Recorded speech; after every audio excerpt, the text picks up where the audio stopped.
Welcome to A Masking Mum the podcast. I'm your host, Anna Bonasera, and we are here to talk all things being a late diagnosed ADHD. So if there's anything that you have ever searched on Google or asked AI, I aim to answer all those in an actual personal way, not just produced by some kind of computer. So this week, we're talking about how I got trolled. This isn't the first time, and I'm sure it won't be the last time, and it's not on a huge scale, so don't get me wrong. But knowing how our brains work, I'm sure you will also feel that getting any kind of negative comments sends your brain into overload, into spiral, the feelings of anxiety that comes, the questioning of who you are, the questioning of what you're saying, it all comes into play. And I don't know if you've had any hate on the internet or even hate in real life. I'm sure you can relate to those kind of themes. So let me explain the kind of story of what's happened this past weekend. It has been a challenging weekend. I have 5 children, all who have differing needs, all autistic ADHD, either diagnosed or waiting to be diagnosed. My husband works shifts, so he was working for the weekend and the weather was nice. I was feeling optimistic. One of my children, Luca, came down. He is one of the twins, and the twins also have a learning disability, and Luca is very minimally speaking. So he came down and he had packed himself, his twin brother, and another bag of little snacks, which are just so cute, honestly. And he came up to me and he said, I want to go park, please. Like he's got this like really little voice. I want to go park, please. And he like holds his hands, like he locks his little hands together, like by his face, like please. And how can I say no to that? Now, taking all of them out on my own is really challenging and overwhelming. And we normally have a park where we go that is like our safe park. It's about half an hour drive. We normally meet friends there who also have children who are neurodivergent, and we go and we take snacks. And we haven't been able to go for ages for one reason or another. The weather was nice, and we always go to McDonald's for a drive-through on Saturday. So I was like, let's be ambitious, let's be brave. Let's take all the kids, go get McDonald's, pick them up, and go to our local park in our village. I was like, we haven't been to the park in the village in so long. It seems silly because it's just there in our village, and we should go. We should go more often. So we got there. There is a disabled space, so I got my blue badge out. Got all of the McDonald's. I was like, how am I get this down? I have like one of those trolleys that you have when you like take like to the beach and stuff with like loads of stuff in. Like, so I was like, I'll put it in there. I've got a picnic blanket as well, And luckily I bought that. And I put it all in there and very carefully pushed it down a slope over over the skate park, which had to like hop it up and hop it back down again and into the park. There were a few other people in there. That's fine. Okay, cool. No worries. We went to one end of the park. We sat down on a bench. And Luca, the twins, do not eat with us anymore. And if I could choose, they would. Of course they would. But for our family, unfortunately, that doesn't work right now. And hopefully one day it will again. But it became apparent a few years ago that it was just causing so much anxiety, aggression, and it just wasn't fun for anyone. So they have desks in their rooms now and they eat in their rooms. Eating all together is not an off thing that happens often. As I said, I bought the picnic blanket, luckily, because Jude didn't want to sit with everyone. He really struggles with sound. Even though he wears loops, he still struggles with noises. So I set him up next to us, like a little bit far away, but next to us so that he could still be there. And I keep an eye, and yeah. So there they were, all of us eating our McDonald's in the sunshine. It was lovely, actually. At this point, it was good. We were enjoying it. We were having chats and conversations. They finished, and then they were having a little play. Luca was just kind of wandering off on his own, doing his own thing, like playing on the equipment. Nathaniel, my eldest, who's 13, Spencer, who's 7, and Mila is 2, they were all kind of playing a game together, going on the different equipment and stuff. And Jude was kind of just walking the parameter. And he can be a child that runs away, he elopes. So I was conscious of this and the fact that I was on my own with all of them. And I just was kind of like, tried to keep checking in. He wasn't very keen on me going near him. just very, not like, just like silent, like just wouldn't talk to me. Like, I'm like, "Are you okay, Jude?" And he's like, silence. Anyway, at one point, I saw that he got a snack out of one of the snack bags because I bought those as well. And I don't mind. I am just so relaxed when it comes to food. I generally like them to ask me, of course, but we were in the park and we bought snacks on purpose. So it wasn't like I was going to say no. And I then went towards him when he had this snack, and he was obviously trying to hide the fact that I think maybe he was like anxious and thinking that I was going to tell him off. And I just said, "You okay, Jude?" And then he started to threaten to hurt me. And he did actually go for me. It wasn't very hard, obviously, still not great. Punched me in the boob.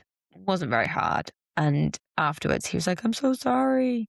And all I said after that was, "Can you come here, please, Jude?" And that was it. He just spiraled, shouting, running, swearing in the park. And I felt embarrassed, especially because there were two girls nearby. The dad was like kind of out of the park on the phone.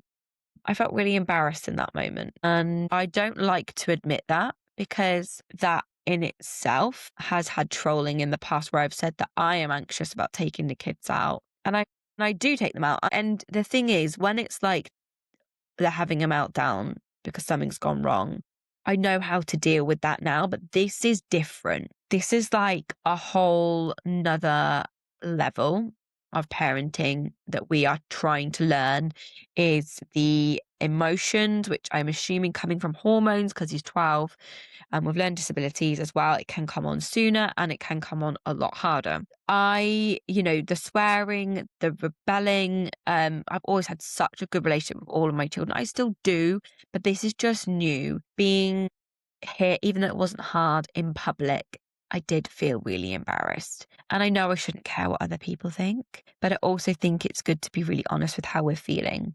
And if we haven't been in those situations before, I think it's really hard to know how to process them with emotions. So eventually I was like, "But I need to pack up." Eventually he kind of like sat on a big rock thing that he's supposed to use as like a seat, that with my 13-year-old, he still was being quite. And then we kind of packed up and went out a different exit, which I thought would be easier, going across a field, which was empty at the time. And as we were walking across there, all of the football men were coming out. I probably knew several of them, but when you just don't want to make eye contact with anyone, because Jude was kind of still saying a few. He wasn't very loud at this point, but when you black things out. So I don't actually know. Maybe he was loud and I just sort of blacked it out, because I was just like, "I need to get in the car. I need to get in the car. I need to get in the car." And I got round to the car, started putting them in. Neela and Spencer were taking forever, so Nathaniel was kind of sticking with them to kind of hurry them up, because they then were on like the outdoor gym equipment. And just like nothing, like I'm just like, we're in a hurry, but obviously the other kids like, nah. But I do feel sorry for them, because obviously they were having a nice time.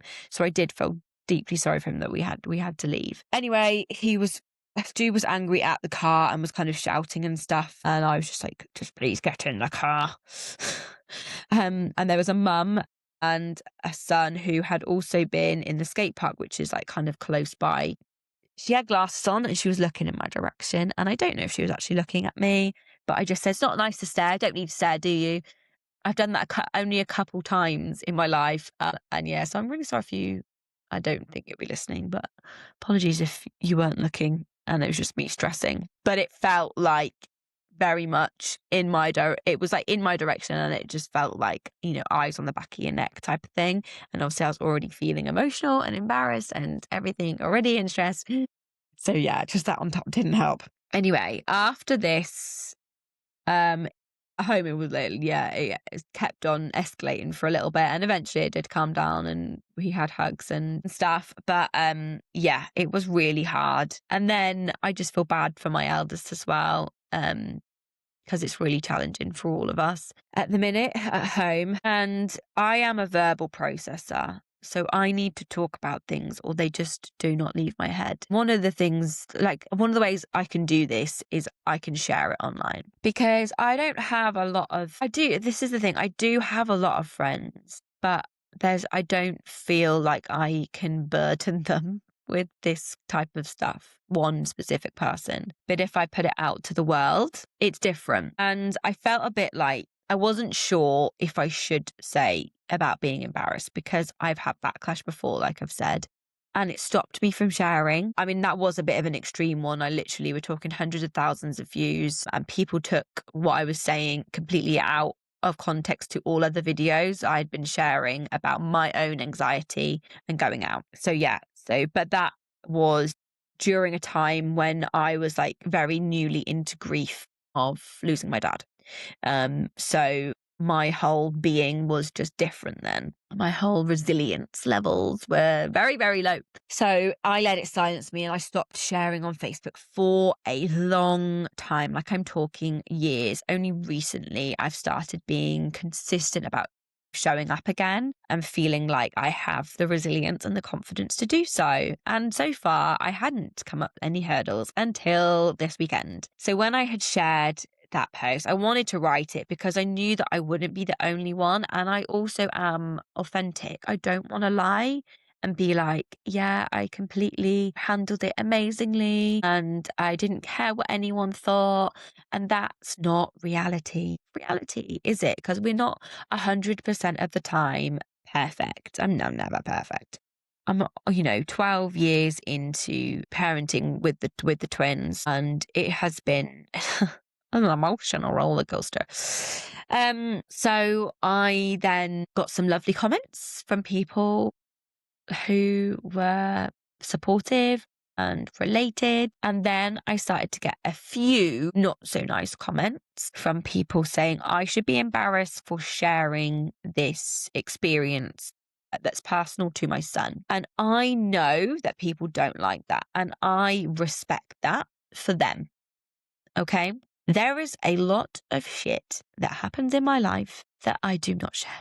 There are so many more personal stories that I could share, but I choose not to. I choose very carefully what I share about our journey. But here's the thing, right? If I'm not sharing, if no one should share these personal experiences, what's going to happen to all the families who are experiencing this? They're going to suffer in silence.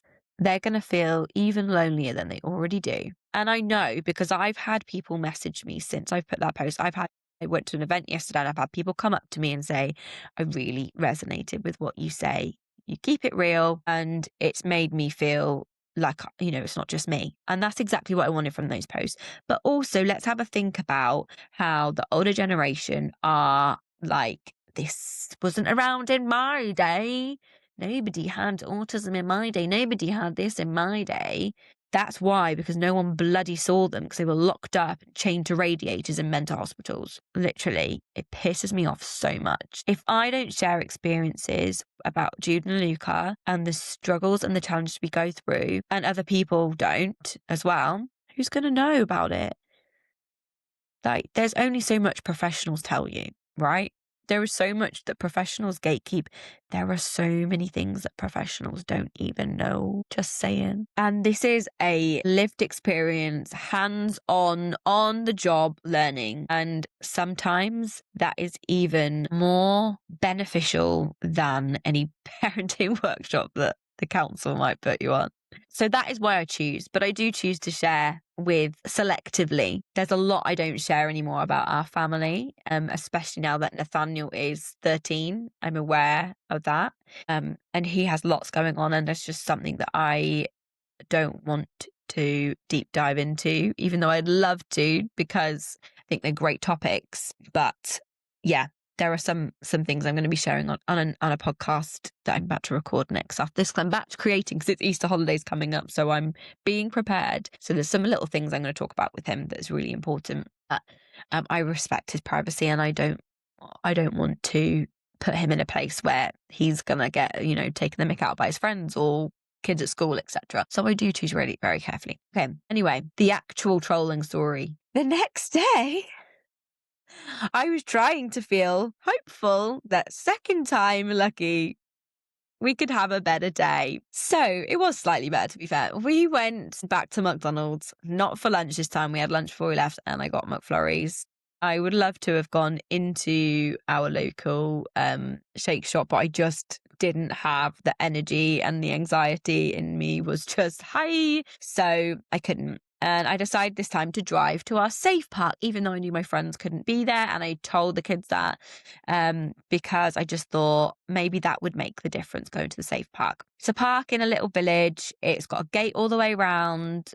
They got a few new bits, but most of the apparatus are like old, and that's fine with us. We're happy with that. We got there and there was only 2 people, and it's really big as well, and you can literally park right next to the gate and get out. That makes such a difference. There were 2 people, dad and a daughter, playing tennis in the tennis courts. Fine, cool, whatever. Yuka and Judah packed some snacks again. They'd had an argument about that while I was in the shower. Poor Nathaniel had to deal with that. So I can't even have a shower in peace anymore, guys, when Jordan's not home. Everything was going well. I mean, my anxiety was still on edge, and I felt like Luca was about to explode. I don't know if you ever get that with your child, especially when they are minimally speaking or non-verbal, non-talking, whatever, non-speaking, whatever you like to call your child. I just felt like he was on edge the whole time, which then meant I was like following him a bit, because he just walks through the paths of everyone. If someone's walking, he'll just walk in front of them. If he's got his eyes set on something, he's just going. He's just going. And like, he literally walk through swings, walk through zip lines, like as in the people on them, no F's given. So I was following very closely, and I didn't, God forbid he then lashed out at someone. And he didn't. It's fine. He didn't. He pretty much just sat and ate snacks the whole time, and it went on a few bits. And then lots of people started coming in. So that put me on edge. There was a family with 3 children. And then there was 3 separate families all with children who came. And it's fine. It's a park. I know I don't own it. It's just normally it's quiet. So it was a little bit like, but it was fine. It was what it was. Even if we got out for a little bit, it made a difference. Anyway, the group of different families were having a chat. They were having a chat on a bench, not too far away from me, but not like super close. And I don't know what they were talking about, but all of a sudden I just heard one of the mums say, I'm not going to say it. I hope you know what it means. But basically, it's what people would have called Judanuka. Some people still do use it, apparently. They refer to them, and people now use it as, I don't know what you call it, as a way to bring someone down, basically. So instead of one idiot, they're saying what an R word. And it was loud. Firstly, the fact that word is still being used is absolutely beyond me. Secondly, saying it in front of your own children, and then saying it in front of a whole park with children in. And within those children are my children, my twins, who would have been called that, who would have been classed that. And my blood was boiling. I cannot tell you how angry I felt. And I wanted to say something, but I was on my own with 5 kids. I don't know how this woman's going to react. And I'm glad I didn't say anything, but I did shoot them the dirtiest look in their way, because I honestly think it's disgusting. It's absolutely disgusting word. And I came home, and again, I have no adults to talk to. Obviously, I talked to my 13-year-old a bit about it, and I kind of tried to explain to my 7-year-old Spencer about it.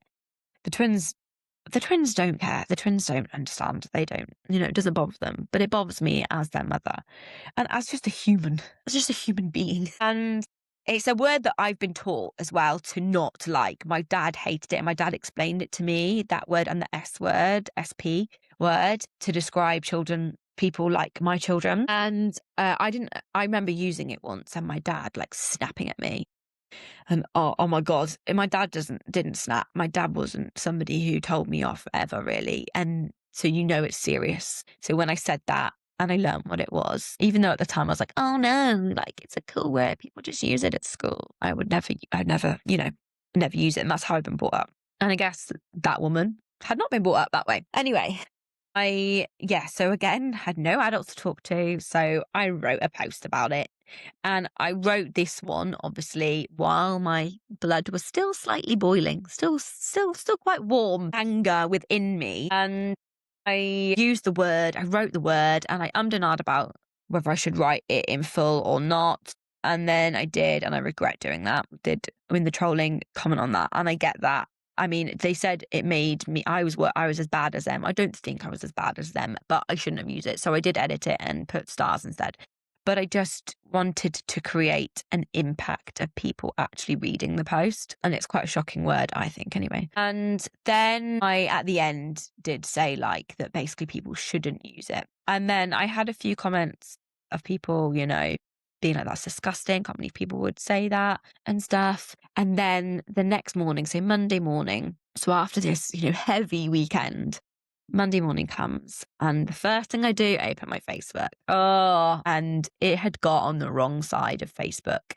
And there were so many comments from people basically saying that, you know, oh, anyone gets hurt by things these days, load of pussies or whatever that, like people like that type of vibe. Then there were people like Sticks and Stones. I was brought up in the Sticks and Stones days. Right, let's have a minute to talk about that. We're in 2026, okay? Sticks and stones may break your bones, but words will never hurt me is total and utter bullshit. Bullshit. I'm calling bullshit. If there is anyone in this world who says that at one point or another words do not hurt them, they are liars. He's a liar.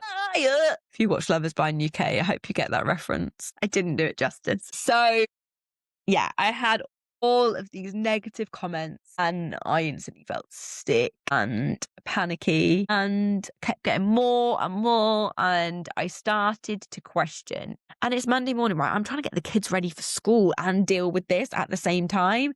I don't need that crap when it's a Monday morning. So I took a moment to stand still. I put my hand on my heart. Because people were also saying that it's just a word. It should be used in the right context. So I started questioning myself. And so I did stand still. I put my hand on my heart and I said, do I believe that people should say that? Do I believe that I am right? What do I believe in? What aligns with my morals, with my core values, in what is important in my life? And I can honestly say, I do not believe that should be used in any context, whether you're calling it your dog, whether you're saying it about traffic being slow, whether you're calling other people it in your own home. Use other words. There are other words in the dictionary that you can use for that meaning, even if you're using it in the right context. And apparently Scary Movie 6 uses it a lot, which is really friggin' annoying because I really wanted to watch that. And now I feel like I need to stand against it. But Dawn was like, you shouldn't let it take over your life. And I'm like, oh, maybe I shouldn't. But also now, you know, when you're just really stubborn and you're like, I've made such a big deal about this. Do I really want to go sit in a cinema or sit on my sofa and watch them say that word that people deem to be okay and is not okay?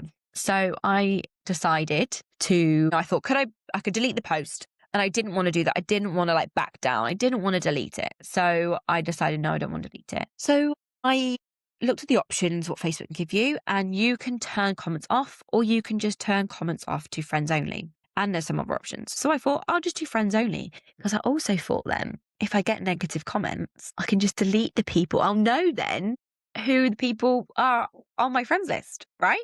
And I can just delete them. And because I'm almost at 5,000 friends, so I don't want to delete anyone. I'm one of those people where I don't want to be that. I feel like I'm mean, even though there's probably lots of people on there who do not follow any of my stuff. But then I know there's lots of people who follow and don't comment. So please make sure you comment and like and message me and chat with me because I want to know who you are. And I decided to do the friends only. And I've only had positive things since, to be fair. More people like standing up for it as well in what they believe in. And I did a story and I said that I literally, with my hand on my heart, I believe that this should not be used in any context and I will not be silenced. And I'm so glad I did because I feel like that's a layer of confidence that I really struggled with in the past. And I should have been able to stand up for myself and what I say because I never say anything with malicious intent. Sometimes emotions might take over and you come out with something that maybe you didn't quite phrase it right, or you only had a handful of information, you know, that can happen, right? And we can learn from that.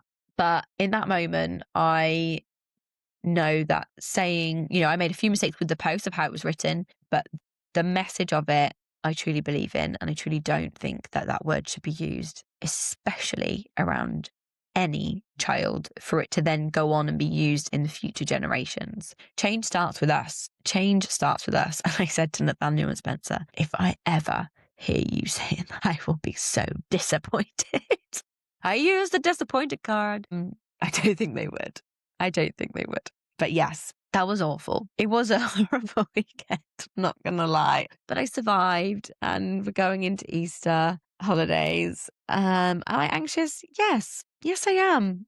Off of routine is not something that we are good at in this house, including me. Even though I struggle to stick to routine, the routine of school keeps me really structured. But I am ready for a break and not doing the packed lunch and the school runs. And hopefully having some positive times. I've got some things booked with my community group that I've done with our Send family. So that's going to be really lovely. So I have got some lovely things to look forward to, some positives. So yes, I am looking forward to the break. Anyway, this is a super long story of my challenging weekend and the trolling.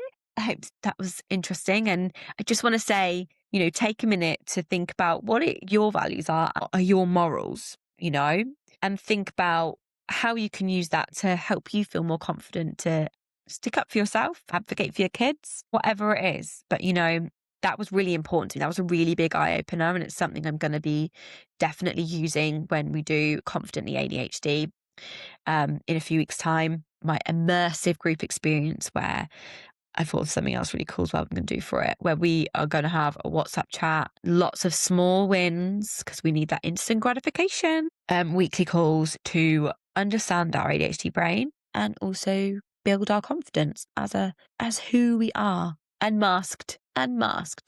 So yeah, if you want to know more about that, then let me know. That's going to be going live very soon to book on, and it's going to be only a few spaces so I can keep it really personal and intimate for everyone who's on it. Thank you so much for listening to this ramble, and I hope that it resonated with you. And I hope you're surviving Easter holidays because you will probably be in the thick of it as you listen to this. I will see you on the other side. Goodbye.